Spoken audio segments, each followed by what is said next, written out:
Hi అండి. అందరూ ఎలా ఉన్నారు? ఈరోజు ఎంతో టేస్టీ మరియు హెల్తీ అయిన పాలక్ ఎగ్ ఆమ్లెట్ ఎలా తయారు చేసుకోవాలో చూద్దాం. ముందుగా ఈ ఆమ్లెట్‌కి సన్నగా తరిగి పెట్టుకున్న పాలకును తీసుకోవాలండి. దీన్ని ఒక పాన్ మీద ఈవెన్‌గా స్ప్రెడ్ చేసుకొని, దానిలో ఉన్న వాటర్ అంతా డ్రై అయ్యేంత వరకు పాన్ మీద వేయించుకోవాలి. ఇలా వేగిన వీటిలోకి వన్ బై వన్ వెజిటబుల్స్‌ని యాడ్ చేసుకోవాలి. సో, దీంట్లోకి నేను ఫస్ట్‌గా టమోటాని యాడ్ చేసుకుంటున్నాను. టమోటాని ఫస్ట్ బాగా మగ్గనిచ్చేయాలండి. సో, అందుకని ఫస్ట్‌గా టమోటాలని వేసుకున్నాను.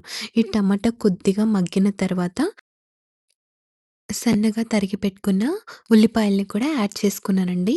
సో, అలాగే ఇందులోకి మనకి రుచికి సరిపోయేంతగా 3 పచ్చిమిరపకాయలని సన్నగా తీసుకొని, కట్ చేసుకొని యాడ్ చేసుకున్నాను.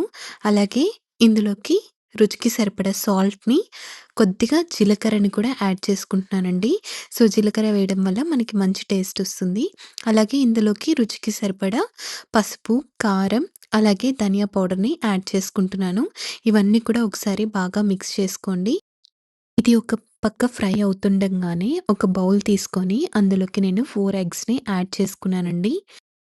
ఇందులోకి నేను ఒక హాఫ్ స్పూన్ పెప్పర్ పౌడర్‌ని, అలాగే కొద్దిగా ఇంగువని, అలాగే సన్నగా తరుక్కున్న కొత్తిమీర, రుచికి సరిపడా ఉప్పుని యాడ్ చేసుకొని, పాన్ మీద ఫ్రై అవుతున్న వెజిటబుల్ పాలక్‌ని కూడా యాడ్ చేసుకొని, బాగా ఒకసారి మిక్స్ చేసుకోవాలి. మిశ్రమాన్ని ఇప్పుడు వేడిగా ఉన్న పెనం మీద ఒక స్పూన్ ఆయిల్ వేసి ఈవెన్‌గా స్ప్రెడ్ చేసుకోవాలండి. ఇలా ఆమ్లెట్ మొత్తాన్ని కూడా ఎడ్జెస్ అంతా కవర్ అయ్యేలా బాగా ఈవెన్‌గా స్ప్రెడ్ చేసుకోవాలి. ఇలా స్ప్రెడ్ చేసుకున్న తర్వాత ఒక 2-3 మినిట్స్ ఆమ్లెట్ బాగా వేగాలండి. ఇలా వేగిన తర్వాత మీరు ఒక హారిజాంటల్ అలాగే వర్టికల్ లైన్ వేసుకొని వన్ బై వన్ ఫ్లిప్ చేసుకుంటూ ఉన్నారంటే మనకి ఎక్కడ కూడా బ్రేక్ అవ్వకుండా నీట్‌గా ఆమ్లెట్ అనేది ఒకే పాన్ మీద రెడీ చేసుకోవచ్చు.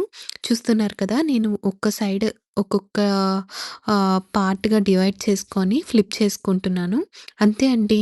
ఇలా మొత్తం అన్ని సైడ్స్ ఫ్లిప్ చేసుకొని ఒక 2-3 మినిట్స్ ఉండి బాగా వేయించుకున్నారంటే మనకి ఎగ్ ఆమ్లెట్ పాలక్ పన్నీర్‌తో బాగా ఎక్కడ కూడా మనకి పాలక్ స్మెల్ రాదు. ఎందుకంటే మనం ఫస్టే వేయించేసాం కాబట్టి. సో, చాలా అయితే టేస్టీగా ఉంటుందండి ఈ ఆమ్లెట్. అలాగే పిల్లలకి కూడా చాలా మంచిగా తినేస్తారు ఈ ఆకుకూరని. మీరు ఈ విధంగా ఒకసారి ట్రై చేసి మీరు, మీ పిల్లలు అంతా కూడా హ్యాపీగా తినొచ్చు. ఈ విధంగా చేసి పెట్టారంటే పిల్లలు హ్యాపీగా ఆకుకూరలు తినేస్తారండి. మీకు నాకు వీడియో నచ్చినట్టయితే ప్లీజ్ లైక్ చేసి, సబ్స్క్రైబ్ చేసుకొని ఛానల్‌ని సపోర్ట్ చేయండి మరిన్ని వీడియోస్ కోసం.